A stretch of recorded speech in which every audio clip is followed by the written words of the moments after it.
Azuma Shuri, feeling the tension within him, said that he woke up inside a tent, where he was surrounded by 8 mercenaries, who were closely watching his every move. The young chef, in high spirits, asked to be seated at the third table, explaining that he was originally from Hiroshima Prefecture, where his family ran a small eatery in the village. One of the young warriors admitted with a smile that he loved to cook, while vigorously stirring the contents of pots in a noisy kitchen filled with shelves of utensils. Then the boy stood on a stool, firmly deciding that after finishing school he would take over the management of the family restaurant, since he had already been making bento himself since the 3rd grade. The man nicknamed Magic Father advised him to master knives and pots while he could, emphasizing the importance of being able to cook his own meals. Meanwhile, he recalled how, at first, only failures awaited him. He had to eat his own spoiled food every day, and during this time he lost 2 kilograms.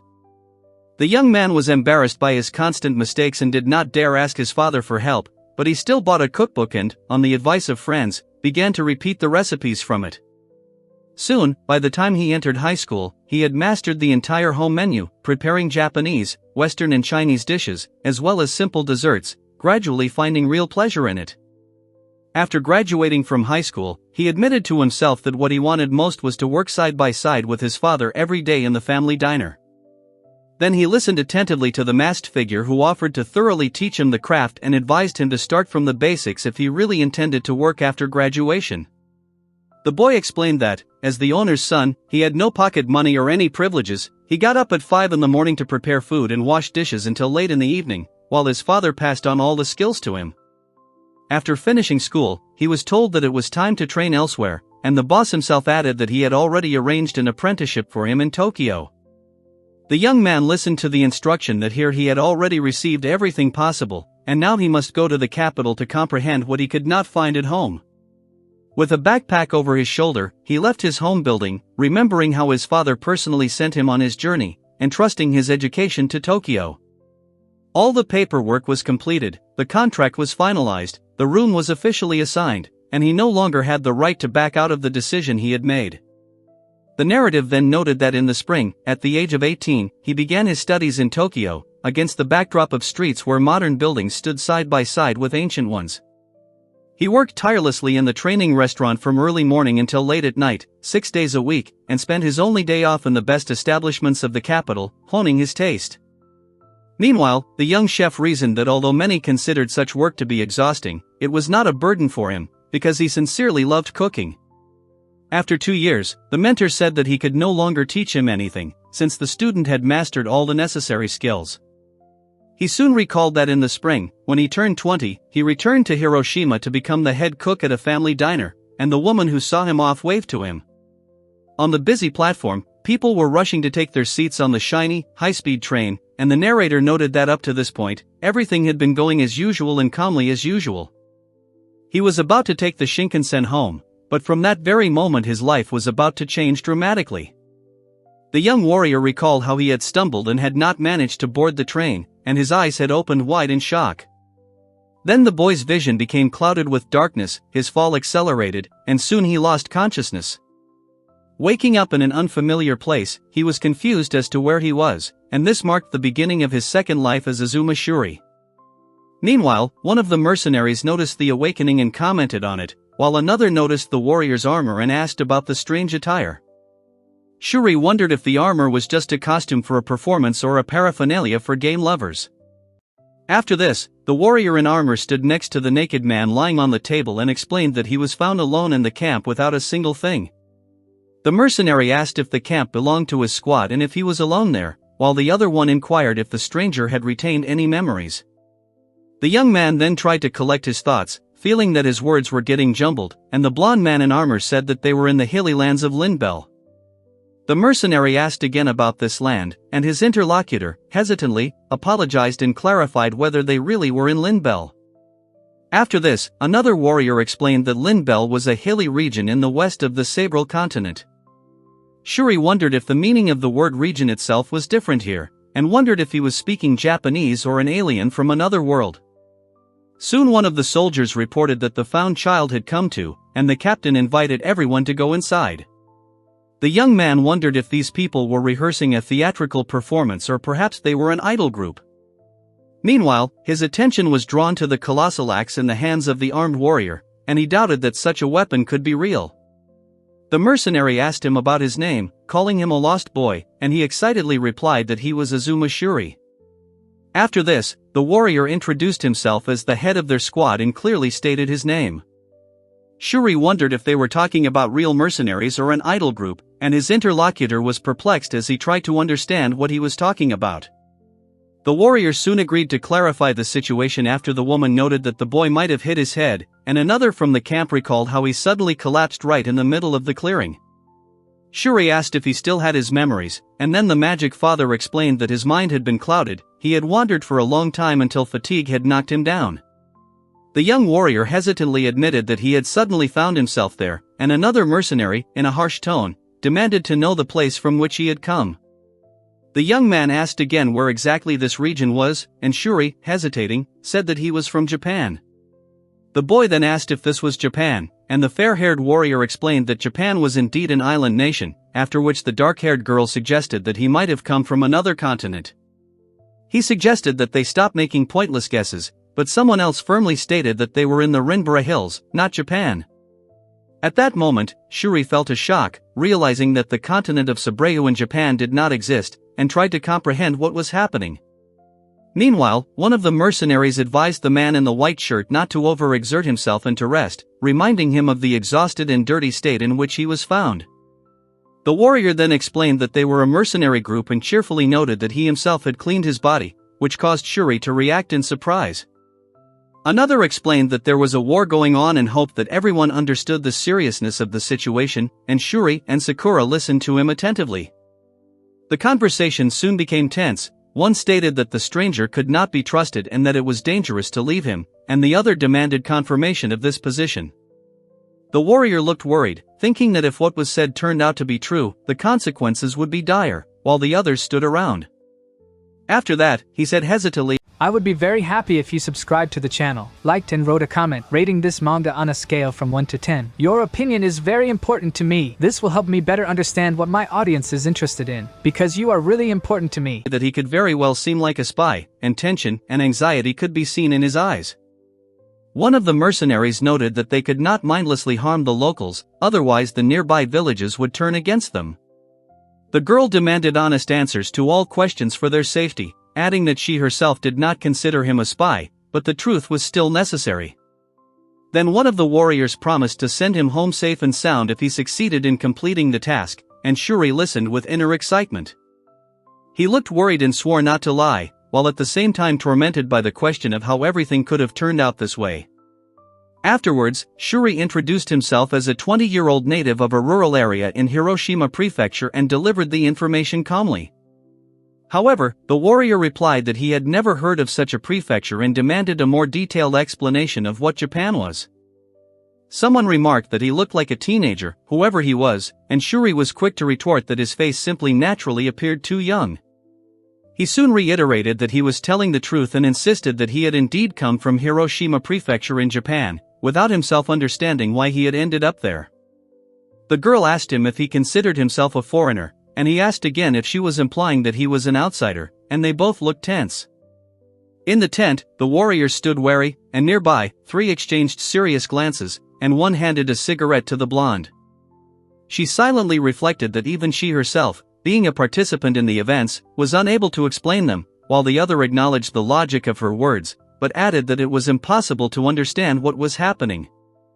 After this, the young man desperately insisted that he was telling the truth, and the mercenary on the opposite side listened to him with calm but firm attention. Then the boy nodded nervously and prepared to reveal the real explanation to the golden-haired figure next to him. Meanwhile, the warrior tried to calm Shuri, assuring her that he would not harm her and that his threats were empty. Another mercenary thought for a moment and said that it was unclear what to do, since his memory was still clouded. Then one of the armed men sternly remarked that they could not afford to keep a useless man, especially in the current situation. The young man asked excitedly if he could work, and was told that if he was useful, he might be left to do at least some small errands. The warrior again reminded them that they were in the thick of the war and had no right to keep anyone extra around, and the enemy offered to give him some food and send him to the nearest village for protection. Shuri noticed the serious expression on the blonde man's face and asked if he really was in the middle of a war. He soon realized that in villages embroiled in military strife, no one would sacrifice people for protection, and leaving could result in no protection anywhere. Then one of the fighters suggested seeking support from certain allies, but Shuri admitted that she knew almost nothing about herself, showing doubt and anxiety. After this, the young man begged to be left, saying that he had nowhere to go and was ready to take on any job, just so that he would not be kicked out. The mercenary was surprised by the calmness in his voice, but agreed to accept him on the condition of supervision, allowing himself a slightly nervous smile. Soon the group began to discuss what task could be assigned to the new one, and he noted to himself that he already understood what he was obliged to do in the current circumstances. He firmly declared that he would not abandon them, fearing that he would risk being caught in the thick of the fighting alone and dying, and the others listened in silence. Then he repeated again that he would not leave the detachment, because loneliness would make him an easy victim of war, and the warriors remained silent witnesses to his oath. After this, the young man explained that the leader had said that this place was not a battlefield, and he had emphasized this rule to someone invisible. He soon admitted that he had no choice but to find a role here and survive, realizing that leaving a strong team would be a fatal mistake for him. The girl hesitated, trying to collect her thoughts, and thought about how she usually acted in such situations, while the others waited for an answer. Then the guy sitting on the bed suddenly remembered something, and the armored figure declared that he only wanted to cook, which stunned everyone present. The embarrassed young man admitted that he wanted to start cooking, and the blonde man, surprised, asked him to repeat these words. After that, he timidly added that he knew how to cook, because he had been training for a long time, and the fair-haired warrior looked amazed, while the girl watched silently. Then the warrior raised his fist with enthusiasm, and Izuma Shuri was puzzled as to whether he had actually just made such a gesture. The group gathered together, each with a different expression on their face, and someone remarked that they all looked happy, while another asked what was causing this joy. The warrior then offered the new one to take the cook's place and stated that this would be his task. He hesitated, noting that the current chef might be dissatisfied, but the other insisted that it was easier to show than to explain, and invited him to follow. The young man looked around the noisy camp on the battlefield in amazement, noting what a real mercenary company looked like, while nearby several people played cards. Meanwhile, the two women stood by the horses and barrels, and the young warrior in armor wondered if he had ended up in another world. Soon the squad gathered together in the camp, and one of them thought that everyone's hair color was too bright, observing the lively atmosphere around the tents and wagons. The newcomer was surprised by the simple kitchen setup, and the blonde explained that their group still didn't have a permanent cook.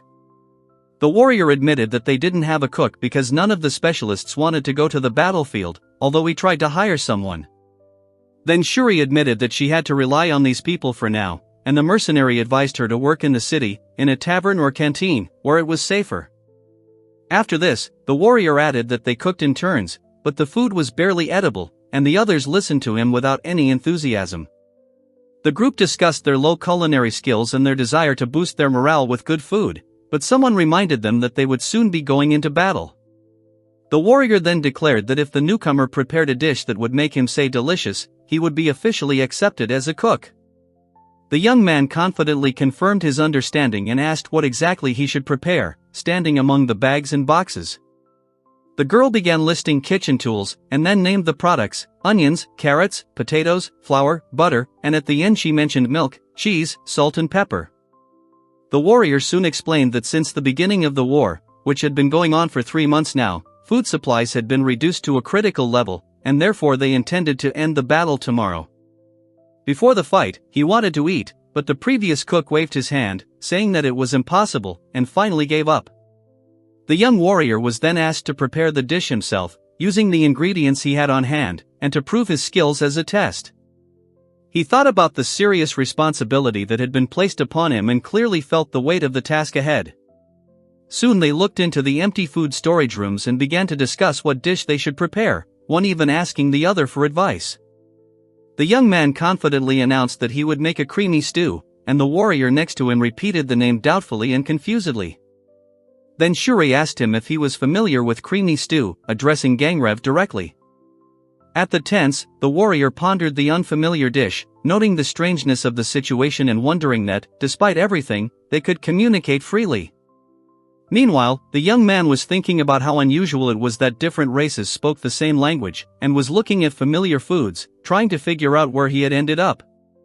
The warrior gripped the hilt of his short sword tightly and noted that the result should only be assessed after the matter was completed.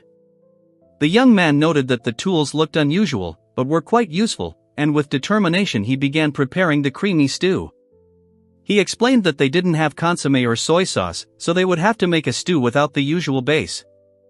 The instructions called for cutting the vegetables into centimeter-sized cubes, then adding butter and frying the onions, or, if you don't have consommé, using more onions to enhance the flavor.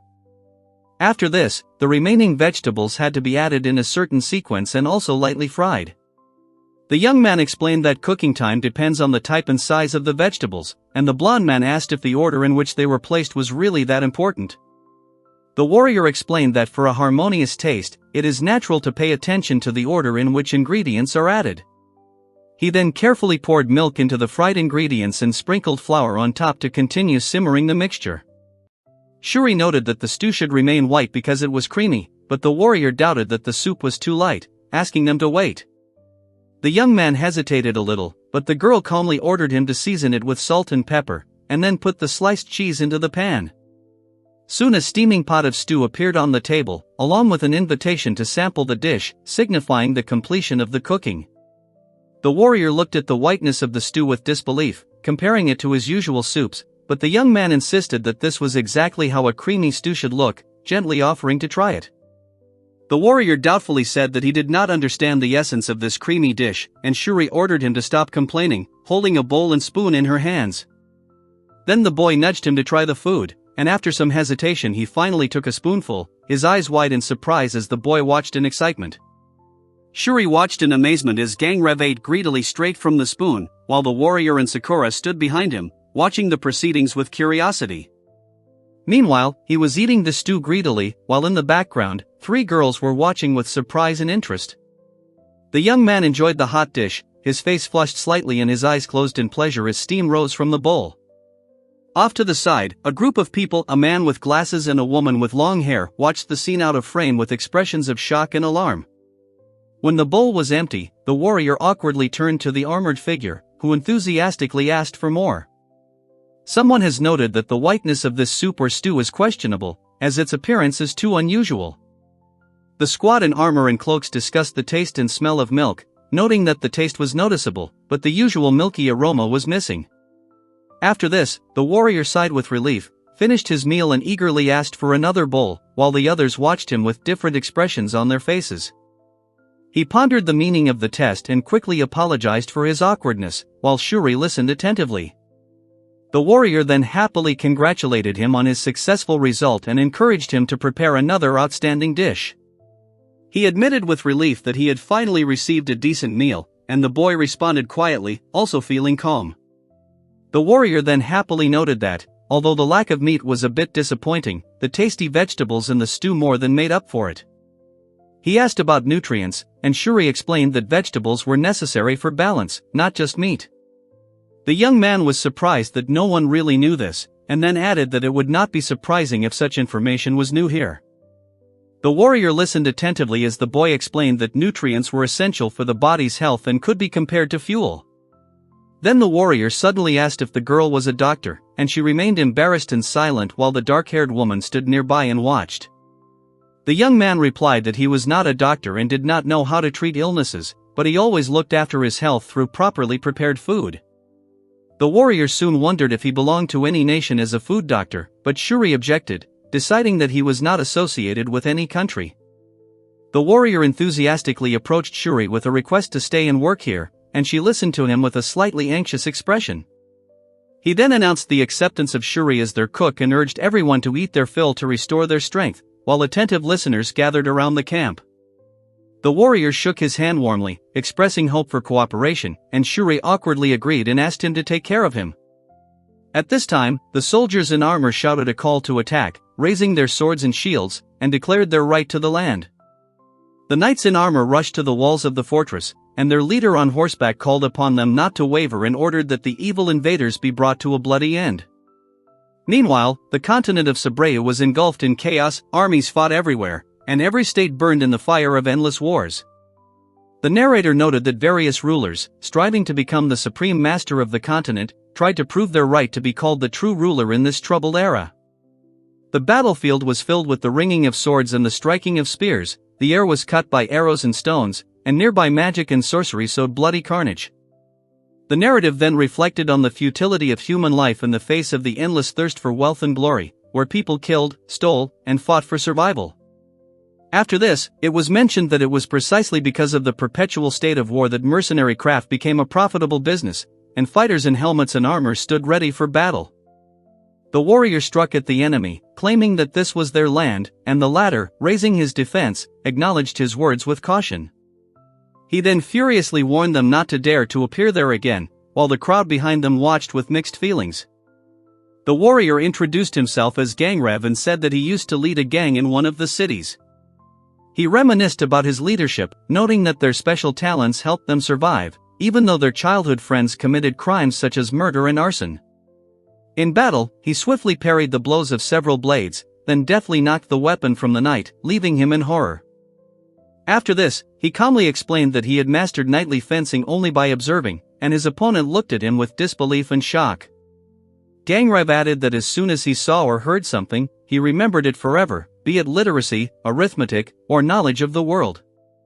Over time, he realized that remaining in the criminal organization was becoming too dangerous, as the changing times showed the limits of the gang's capabilities.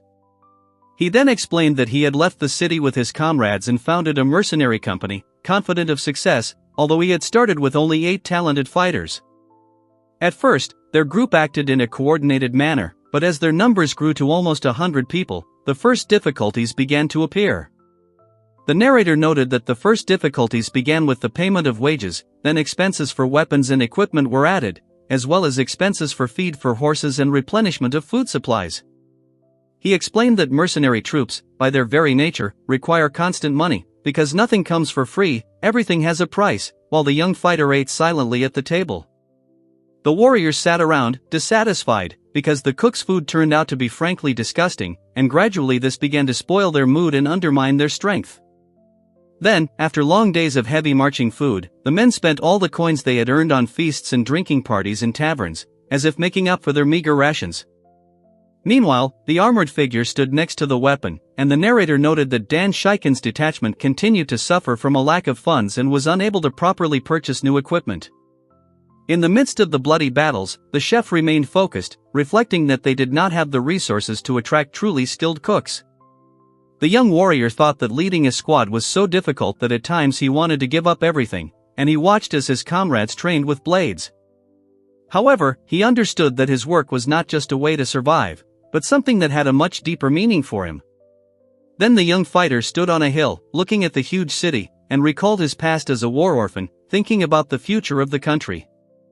He soon found himself wondering if he should commit atrocities for the sake of survival and change, while 2 children sat nearby in a narrow alley.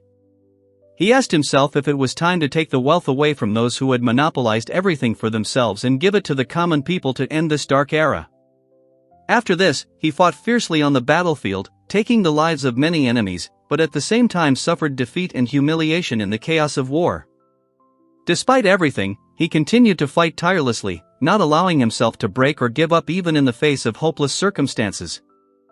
Soon the mercenary group, now numbering about 100 people, gathered together, and one of the fighters on horseback recalled their 8-year journey and the anxiety due to stagnation.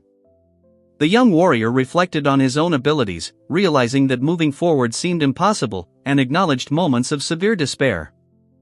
Then he remembered the fateful meeting with Azuma Shuri, a strange man who changed his destiny. The scene showed the camp of the Gangrev mercenaries in the Rindbell Hills, tents, guard posts, and the bustle of people busy with business. One of the warriors scratched the back of his head and awkwardly asked what they should do next. He then admitted that he thought it was the perfect time to make money, but he realized that he was very wrong, and the others listened to him at the table.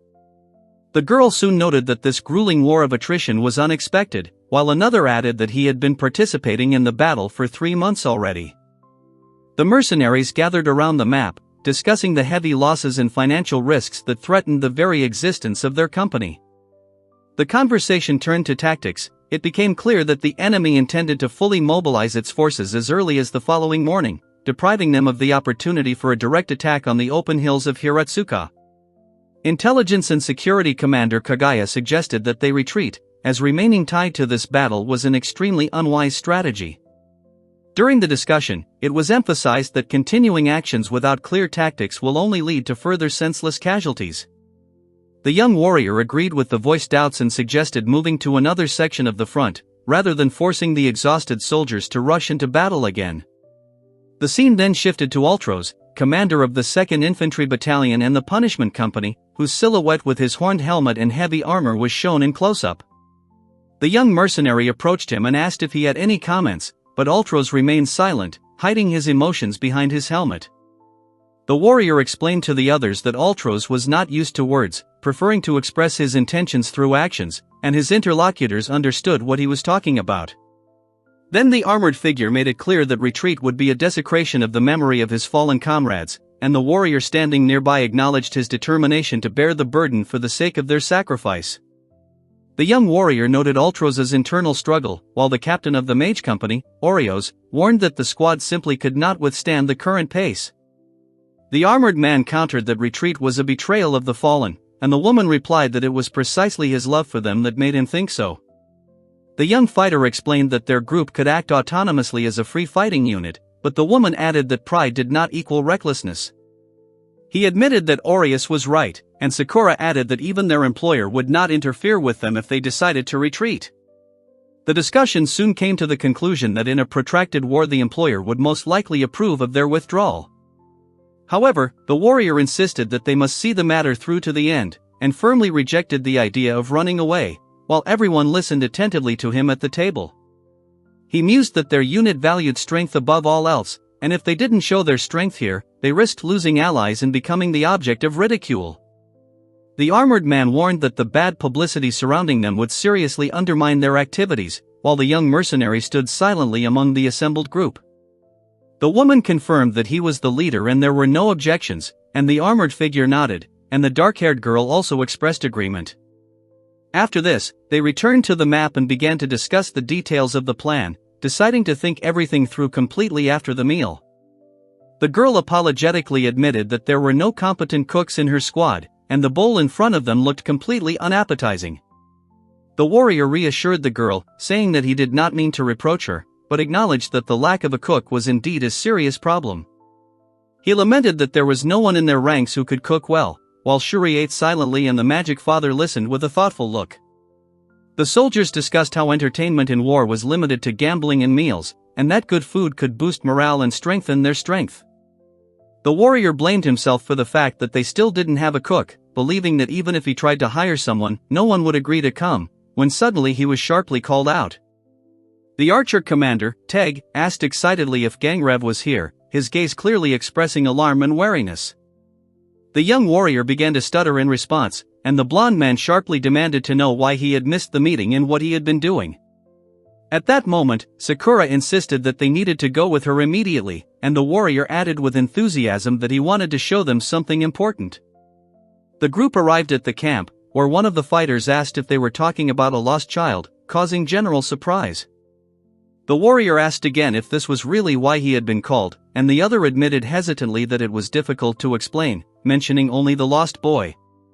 Then the warrior irritably noted that everyone had ignored the meeting, but had come for the foundling, crossing their arms in annoyance. Infantry Commander Kuga, despite being in the heart of the war, showed interest in the story of the lost child. Lil, the magical engineer and equipment manager, also expressed curiosity, clearly wanting to understand the situation. Asagi, a special forces captain and chief weapons evaluator, emphasized that she was particularly interested in who had managed to get here and promised not to miss the chance to learn more. The warrior smirked and called them all problem children, and the girl with the bow replied that they were indeed talented, but had difficulty getting along with each other. Then the young fighter in light armor decided to look at the so-called lost child with indifferent curiosity. At this time, a guy was lying unconscious in the tent, and the blonde thoughtfully admitted that this case was difficult to evaluate. The group approached the tent with interest, and the warrior wondered if the man inside was really that strange, while the girl next to him smiled confidently. The young fighter began hesitantly to lay out an incredible version, and Sakura, with interest and concern, asked where exactly this man had come from. The man then explained that his subordinate was claiming that the enemy had appeared right in front of them, which caused surprise and bewilderment in the ranks. The young man suggested that this might be connected with the rumored magic of the sage Aurelius, but the woman firmly objected, explaining that ancient spells had long been considered inaccessible. The young warrior wondered out loud about the true nature of what was happening, since the brilliant magician Oreos categorically denied the possibility of ancient spells, and he was perplexed as to what it could be. The girl watched the sleeping young man and noted that he resembled people from her native lands, recognizing the unusualness of the situation. She reflected on how the inhabitants of her land were different from ordinary people, and the young man wondered if a Sagi had similar traits to those who also came from these places. The squad stood around the resting youth, and someone noticed that he seemed denser than usual, which made him repeat the word to himself with alarm. The woman then asked if they were simple villagers, but the man added that they didn't even have calluses on their hands, although they looked a little battered. She suggested that he might be the son of a wealthy merchant, adding that his smooth skin supported this idea. However, Sakura noticed that Lil did not know any merchant dressed like that, so Shuri suggested that it might be the son of an aristocrat, and the warrior agreed, clarifying that they had never heard of him at the temple. After this, the young mercenary, along with the armored warrior, pondered the mysterious nature of the sleeping boy, whose ordinary appearance clearly hid something more. The girl lay down next to him and thought that the white shirt and dark blue pants seemed ordinary at first glance, but underneath there was something else hidden. The warrior then remarked that the clothing itself looked like something beyond modern methods and imagination, and Shuri praised the amazing craftsmanship of its creation. She examined the shirt carefully, noting the impeccable stitching of the fabric and the perfect structure, and then realized that because of her small head, the collar would not fit properly. The warrior also examined the material and was amazed at its slight shine and incredible strength, which he had never encountered before. The girl thought that if such fabric were mass-produced, it would bring great wealth, and then she turned her gaze to the pants, deciding that they were the most valuable of all. The reclining character noted the richness of the blue color, the precision of the pattern, and the perfect placement of the pockets, which combined practicality and decoration. Then the warrior said with admiration that this outfit seemed to embody advanced knowledge in one object and was a true crystallization of wisdom. After this, he wondered if their world was truly different, and the enemy noted that the atmosphere really did resemble another reality, although it remained a mystery. The young mercenary admitted that he himself had gotten into an unpleasant situation, and the girl next to him was quietly thinking about him. The lying man thought that the only consolation was that this stranger looked like a simpleton, and not a spy or an intelligence agent. The warrior asked about Ultros, and the magic father explained that he had arrived exhausted and dirty, but had later been cleaned up and put back in order, while Sakura and Shuri listened attentively. The warrior soon noted that he did not sense any hostility in him, so he decided not to take his life, suddenly feeling calm. The young warrior became interested in the stranger's clothing, and the girl, crossing her arms over her chest, expressed her own opinion on the matter. He admitted that even he himself couldn't figure it out, while Shuri pondered the unknown sewing techniques and the composition of the fabric, wondering whether it was made from living organisms or plants. The girl wondered if this man was the one spoken of in the ancient legends, but he looked ahead, lost in his own thoughts about such a possibility.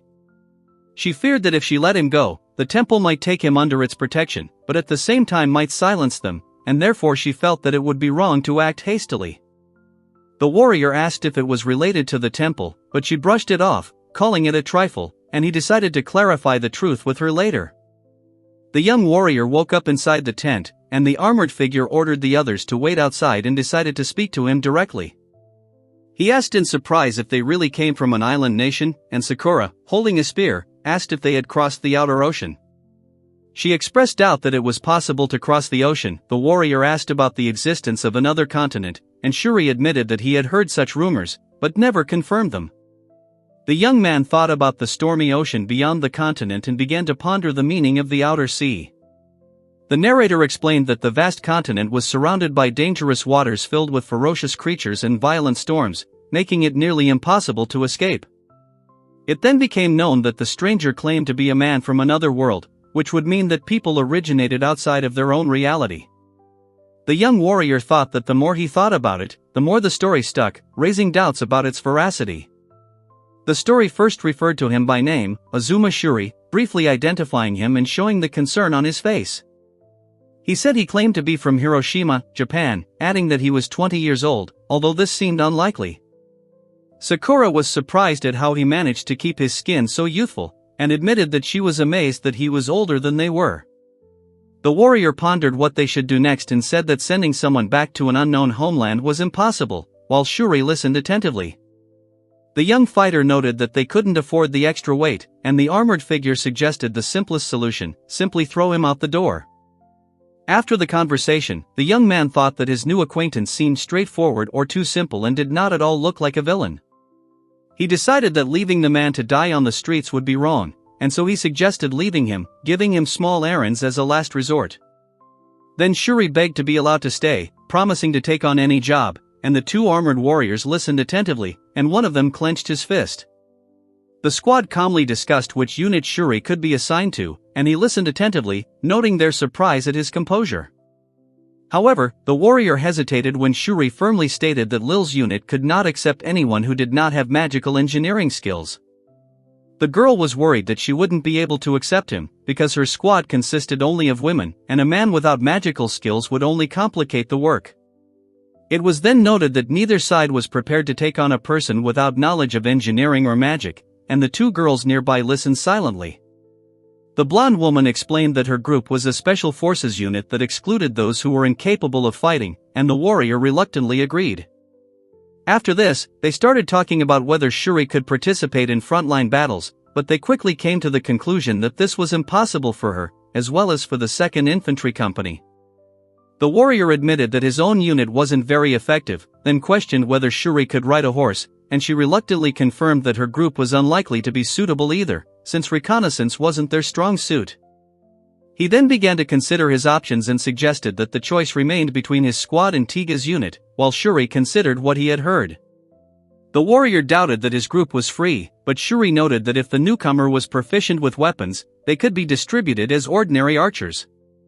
The fair-haired warrior listened as the golden-haired girl chuckled and said that he would undergo Spartan training. After this, he worriedly noted that if Shuri was distributed incorrectly, it would be the end for him, and everyone listened with alarm, considering such a decision dangerous. The warrior then suggested that Tiga's unit was the only option, and Shuri asked anxiously what to do next. At that moment, the young man suddenly had the idea to cook food, and the tired boy sitting next to him raised his head with interest. The warrior was surprised to hear that he could cook, and he confirmed that he did indeed have some practice while Shuri watched over the cauldron and armored guards stood outside the tent. Then the young man suggested making a creamy stew and, having tried it himself, his eyes widened at the unexpected taste. The warrior noted with delight that the soup turned out incredibly delicious, its softness combined with a slight sweetness, and the cheesy sourness enhanced the overall aroma. In the camp, two men enthusiastically praised the dish, calling it impeccable and the most delicious, even in war conditions. The girl happily said that the captain himself had eaten something similar, adding that it was a magnificent dish, and the warrior enthusiastically noted that it would prepare them for much more serious battles. The golden-haired girl admitted that she needed to brush up on her culinary skills for the next holiday, and the dark-haired girl agreed, deciding to learn as well. The girl happily noted that the food was indeed delicious, and the boy admitted that he was completely satisfied, and she noted that he was extremely happy very rarely. Sakura insisted that good food was good food and that was its whole value, and Shuri agreed, saying that a good dish was simply good and didn't require explanation. The squad sat together near the tents, enjoying their meal, while the fair-haired youth looked at them in surprise. Shuri thought about the mysterious stew, thinking that the story about arriving from overseas might be true, and held the hand of a woman near the tent. The warrior discussed the need to protect the man, because if there really was advanced technology beyond the sea, and Shuri possessed knowledge of it, then they must protect it at any cost. Shuri then thought that his experience, ability to cope with pressure and knowledge were of great value, and losing such a person would be an unforgivable mistake. After this, the warrior greeted Shuri warmly, expressing his desire to work together, and she timidly thanked him for his trust. The young man promised to take on some of the responsibilities, and the armored figure told Shuri that from now on they would be counting on her culinary skills for the sake of the entire squad. The camp was bustling with activity, people were walking between the tents, and the narrator noted that the story of a hero, worthy of the memory of generations, was unfolding before them. The story then moved on to a dark era of war, when the continent of Sabrea was consumed by battles and slaughter until a man appeared who put an end to centuries of chaos. The panel showed the great king of the continent, Gangrev Denju Apurata, depicted wearing a crown and decorated robes. The text explained that King Gangrev became the first monarch of a united kingdom, revered as the oldest and greatest ruler of humanity, who managed to end the era of civil strife. One of his vassals asked him how he had managed to end the wars of that time while the ruler sat on the throne and listened. The man asked whether the victory was based on military tactics, fighting skill, charisma, or diplomatic talent, while the crowd considered their own to be important. The king calmly replied that the chaos of the war had ended thanks to the hearty stew that fed the people. A character with long golden hair mused that faith in military might, charisma, and diplomatic influence could create a great country. He explained that even with such qualities, people would not always follow the ruler, and asked what was really necessary. The narrative noted that delicious food, filling the stomach 3 times a day, strengthens the spirit, gives birth to good intentions, and it was this that ended the chaos of war. The magic father sat on a chair in a semi-dark room and seriously recalled the lesson he had learned with all his heart. The party stood together, looking out to the horizon, as the storyteller introduced the great king of Gangrev, Denju Apurata, and the legend of the 9 heroes, passed down through generations. The young mercenary charged furiously at the armored warrior in the hills of Rinbel, slashing at him with determination and strength. The soldiers realized that the main enemy forces had broken through their defenses, and one of the warriors declared that the situation was critical, ordering a retreat while they held their positions with their last strength. A young mercenary, clad in armor and sitting on horseback, gave the order to begin the cleanup, and the fighters rushed forward. Returning to camp, he joyfully announced their great victory, and the warriors were greeted with joyful cries and relieved faces under fluttering banners. They acknowledged that it was Shuri's food that boosted their morale, thanking him and noting how much the dish had impacted their mood. 3 warriors, covered in mud and blood, stood shoulder to shoulder, radiating confidence, while a young man below whispered in horror about the carnage he had witnessed. Then Shuri introduced himself in a calm and confident voice, stating his name, Azuma Shuri, against the backdrop of quietly rustling trees. The young warrior told how he suddenly found himself in another world and began cooking for Gangrev's mercenaries. After the battle ended, the hero decided to stop by the nearest town to rest and do some cooking. He praised his comrades for their hard work and offered a reward, but then expressed doubt about letting a stranger from beyond the outer sea into the city. The young man hesitated and said that he had not come from outside the ocean at all, but the other warned that denying the obvious would cause mistrust and problems. Shuri felt uncomfortable about the misunderstanding and insisted on clarifying his situation. He then confessed that he was not from this world or any other part of the continent, which stunned his interlocutor. The warrior, shocked, asked again if he really had come from Kamakura, the land of the gods. The narrator explained that Kamakura, the land of the gods, is a legendary place on the continent of Sabrea where unusual creatures and people began to appear after the disappearance of the creator deity. It was believed that the deity was invited to this land and then disappeared, and it was believed that people who received life from the gods came from there. The mercenary explained that Kamakura was called the land of the gods, and the other thought about it, comparing it to the nature of magic itself. A cloaked figure stood on a magic circle surrounded by flames and explained that the sages who brought sorcery to the continent dreamed of becoming inhabitants of Kamakura. Shuri first thought about magic, and then abruptly asked if magic really existed in this world. The young man imagined that he had a gift in the world of sword and magic, and thought with delight that this would be the realization of a dream from a manga or anime. However, the warrior noted that neither Oris nor Lil showed any ability for sorcery, emphasizing the complete lack of talent in the interlocutor. The fair-haired warrior encouraged his dark-haired comrade, reminding him of his outstanding culinary skills, which were quite enough to keep him from getting lost. The young man asked about a certain organization, and the blonde man replied that the people from Kamakura Sato had extremely strained relations with it.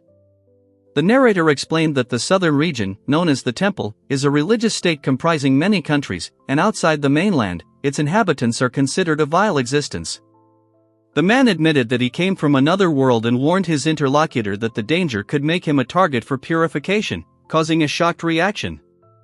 Then the warrior reassured Shuri, saying that as long as she did not flaunt her talents, her cooking would be perceived as quite decent, and ordered her to do the work conscientiously until his return. The young man promised to repay for taking him in, and the blonde man confidently accepted the promise. The guy explained that he couldn't take him into the city, but offered something else instead, forcing the black-haired man to think about his choice. The girl asked if his name was really Shuri, and then confirmed that he was a Seijai, remembering him along with Gangrev, her childhood friend and captain of the special forces.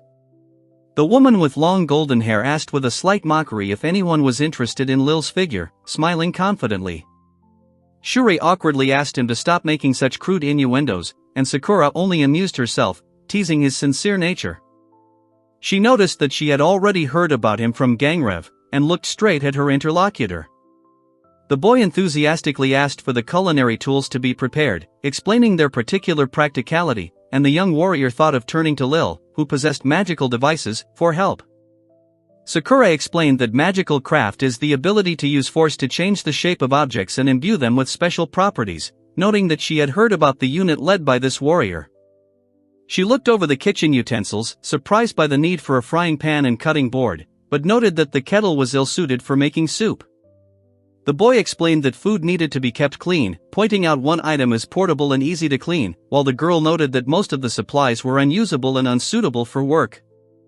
Shuri noted that the cutting board prepared yesterday was covered in mold and had not been used at all, which caused surprise and concern in the young man.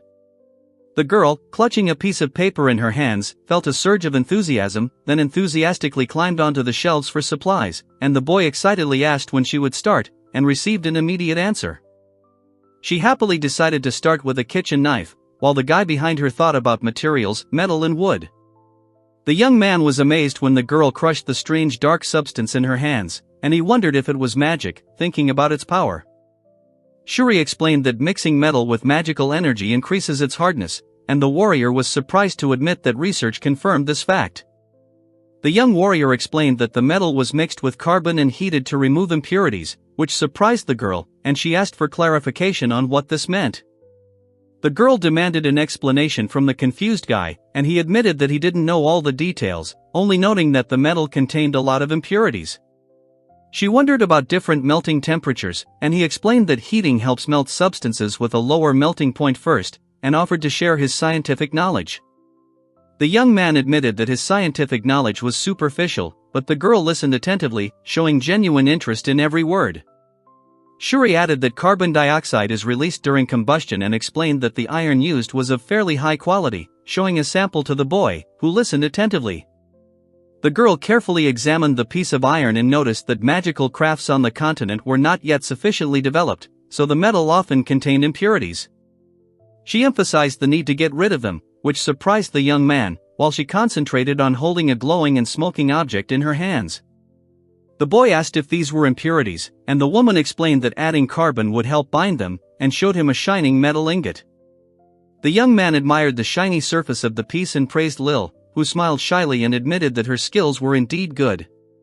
The magic father asked Lil to make an item according to the drawing, and she cheerfully agreed, holding a large envelope in her hands. The knife and frying pan were praised for their ability to cook truly delicious dishes, and Shuri quietly apologized, feeling tired from the many detailed demands. She apologized again for the trouble of setting up the kitchen appliance, and the young warrior noted that it was precisely because of its clever design that it was difficult to cut. He asked her what she usually did there, and the girl enthusiastically replied that it was a really good question. She explained that Lil doesn't have a specific specialization in magical crafts, but she enjoys creating new things, and showed paper that can transmit sound anywhere, adding that it's just a prototype of a magical megaphone. The guy explained that paper can catch fire without fire if magical energy is directed into it, but only gifted people can use it, and then demonstrated a flying board in the development stage. The young man asked what these inscriptions were, and the girl explained that it was a magical symbol written with crushed pigments on a crystal.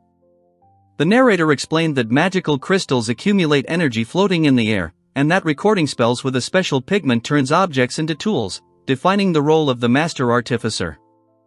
The girl said that masters of magic devote their lives to creating new spells, avoiding their uncontrolled effects, and the guy asked why they use only one sign instead of several. She suggested it was due to multiple charms being activated at once, while he wondered if a stabilizing symbol could be added so both would work together. He explained that it was like an electronic circuit that needed a mechanism to switch between two functions at once, and she listened carefully, trying to understand his logic. Sakura happily grabbed Shuri's hands, calling him a genius, and he, surprised, said her name. She explained that using magic simultaneously could cause a malfunction, and he admitted he'd never considered the need for a switching or stabilization mechanism. She then added that the paper might be too small for such a solution. The girl doubted whether it made sense to put the sheets on top of each other, but upon hearing his proposal, she joyfully exclaimed that she had found a solution. Sakura enthusiastically explained that joining several sheets or boards together allows one to create a universal tool with reliable activation, and the young warrior listened to her in amazement. The girl was touched and asked if it was really that important, and the woman next to her expressed admiration that such a simple idea had never occurred to her before. Then Shuri excitedly announced a new technological breakthrough and called on everyone to begin immediately, and the amazed youth responded to his call. A confident girl named Lil considered herself a genius, and although her name was not yet known, the future promised her a place in history. Another girl explained that Lil had a gift called magical craft, which was different from traditional magic. The magic father demonstrated how to manipulate energy and mana in the air, and Shuri altered the blade's shape and properties using crafting enchantments. While magic creates phenomena out of nothing, magical crafts require a ready-made object to work with, and over time, Lil realized that this path suited her much better. She spent her days experimenting at her desk, developing new techniques, and sometimes worked as an engineering soldier, installing defensive devices, while he often felt irritated. The young warrior anxiously sorted through the documents, wondering how Gang Revelone managed the combat tactics and finances, burdened by the high costs of Lil's research and inventions. Lil felt guilty because her inventions weren't yet of practical use, but she continued to give it her all, despite the growing disappointment of her failures. The girl was surprised by the mention of kitchen tools, and then the warrior explained that in Shuri's homeland they used different devices, after which he asked her to make the ones he wanted. Shuri had recently joined as a cook, and the narrator remarked that his food was incredibly delicious, the best they had ever tasted, although they hadn't had a chance to talk to him properly yet. She watched the young man cook, noticing his mysterious aura and impressive skill, which made it seem difficult to approach him. The young man told the girl not to look unhappy and suggested that she try to communicate with him, assuring her that it could be interesting. At that moment she did not understand what he was talking about, but soon she was to realize the meaning of his words. The mercenary felt irritated, realizing that Lil always strived to create more perfect things, and now they had to deal with kitchen utensils. Shuri looked closely at the drawing he had drawn himself and noted unfamiliar tools and ideas he had never seen before. Shuri was completely focused on perfecting the kitchen tools, impressing those around him, and she confidently recalled Gangrev's words about her skill and passion. He explained that in his homeland, carbon was added to the metal and then heated to remove the impurities, and the two listened attentively to the explanation. Shuri demanded to know the secret of the special forging technique, but remembered how the blacksmith's guild had forbidden one of the masters from researching this secret. The boy asked what metal was made of, and the man explained that his knowledge was very different from Shuri's and full of gaps. She asked about elementary particles, and he confirmed it, explaining that substances are made up of tiny atoms that form molecules using bonding units. Lil peppered him with questions about air, water, iron, nutrients, earth, and sky, and Shuri patiently answered each one. She admitted that her previous knowledge was only a fraction of her current understanding, then explained that local magical engineering was still underdeveloped and the iron required purification from impurities. Sakura made her first attempt at forging, noting that Shuri's knowledge helped her visualize magical energy, and added that the key to success would be the carbon admixture. The last words of the famous engineer Arturia were shown in her memory as the golden-haired girl began to understand their meaning, admiring the ingot she had never seen before. The young warrior enthusiastically took the knife and frying pan, declaring that with these tools he could prepare a truly worthy dish, praising Lil's efforts. Shuri noted the incredible complexity of the technique, doubting that even the court chefs used it, while the others seemed overwhelmed by the ordeal. Then he decided that the pursuit of perfection was the true sign of genius, and he and his partner focused on the task at hand. The warrior praised Shuri as a genius, admiring his exceptional culinary talent and ingenuity, which far surpassed his own. The magical furnace was shown with a detailed circular pattern, and the narration explained that its creator had immersed himself in the work, putting all his knowledge and experience into it. Shuri offered many ideas, and the girl noted that although she usually works with subordinates, it was his fresh perspective that brought invaluable inspiration. She reflected on her creation with an unparalleled sense of satisfaction and pride, knowing that it surpassed all her previous inventions, even if some of the knowledge was borrowed. She realized that the greatest masterpieces are born not only from advanced technology or ideas, and he happily declared that he would prepare the most delicious dishes using the tools created especially for him.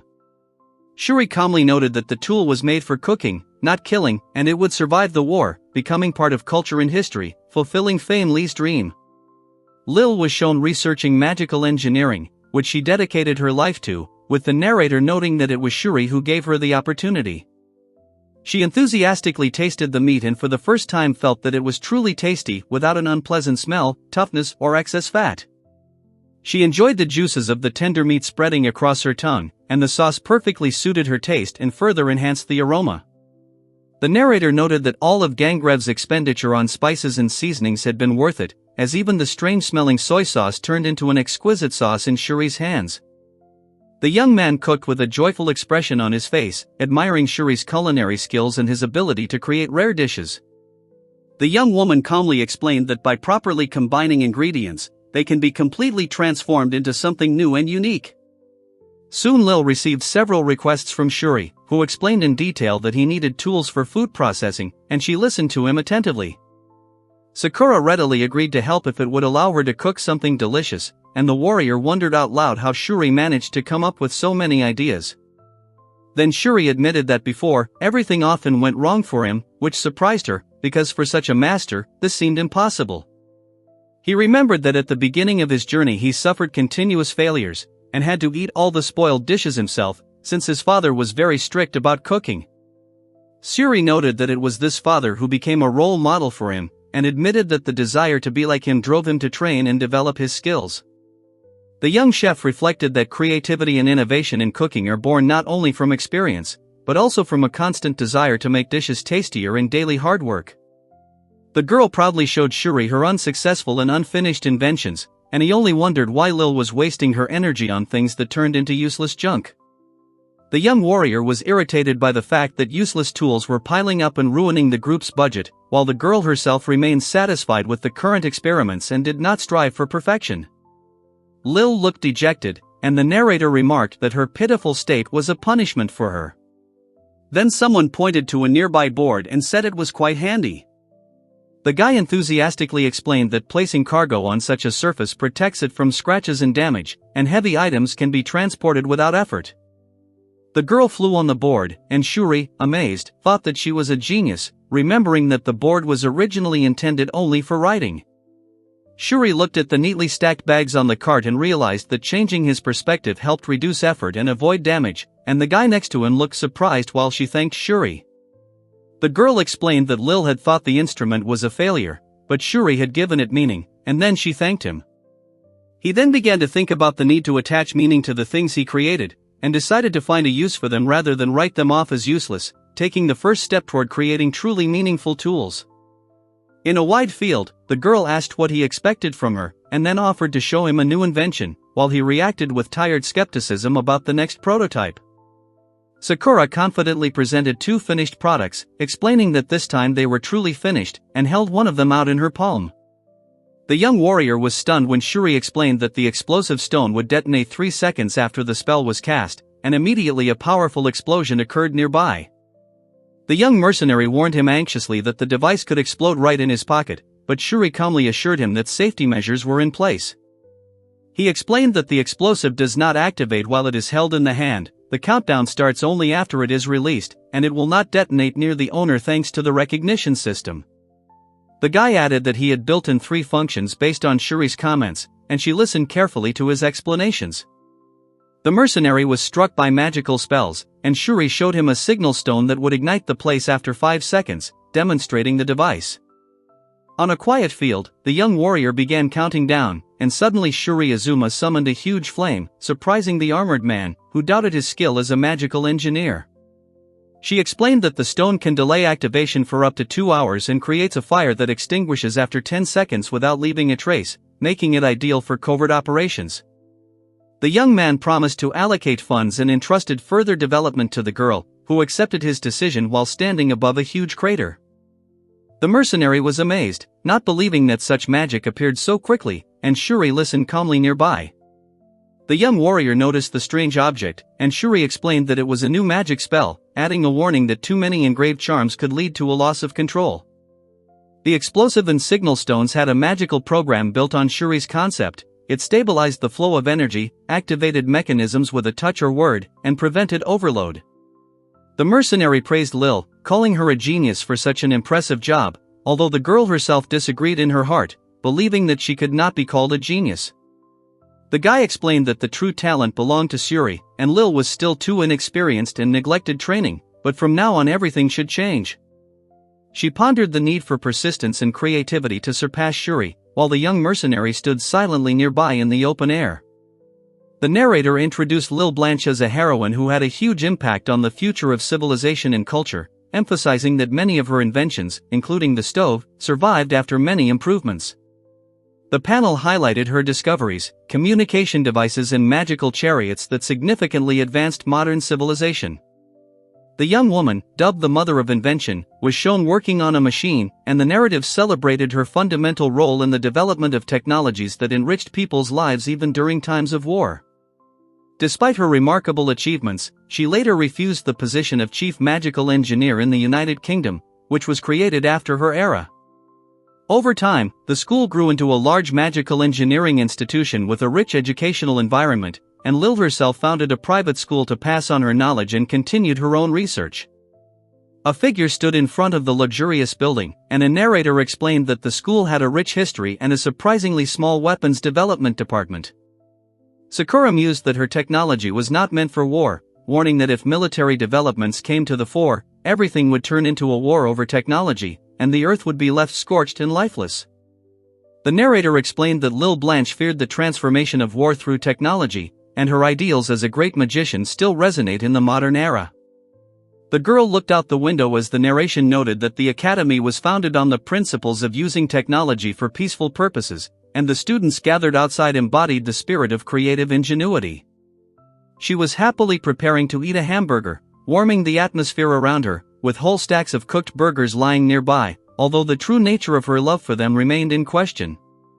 A young man named Azuma Shuri is shown cooking with a focused yet happy expression, and is said to have a very thin line between being a fool and being a genius.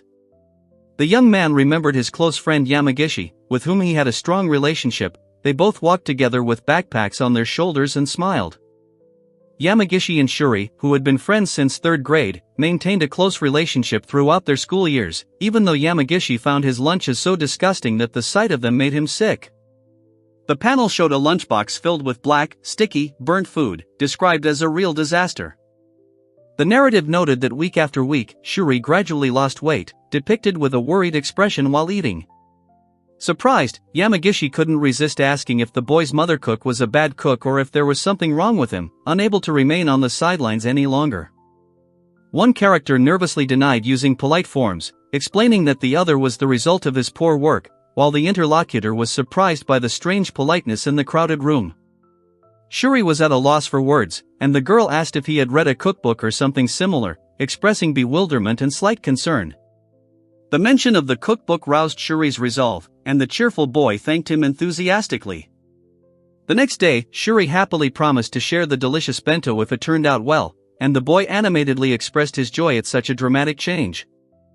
After 2 months, his lunchboxes had changed so much that they were unrecognizable, astonishing the girl who was watching.